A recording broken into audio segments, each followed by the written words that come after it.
যুক্তরাষ্ট্রের নবনির্বাচিত president Donald ট্রাম্পের দাবি সেনা এখনো বাংলাদেশের প্রধানমন্ত্রী।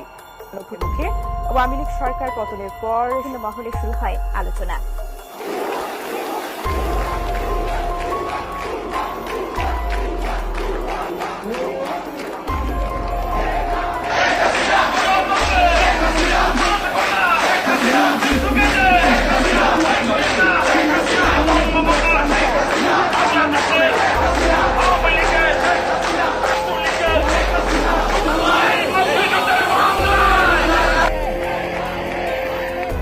যুবলীগ যদি আবারও মাঠে নামে তাহলে এর পরিণতির চেয়েও ভয়াবহ হবে বলে জানিয়েছে ছাত্র আন্দোলনের মুখ্য সংগঠক আব্দুল হাক।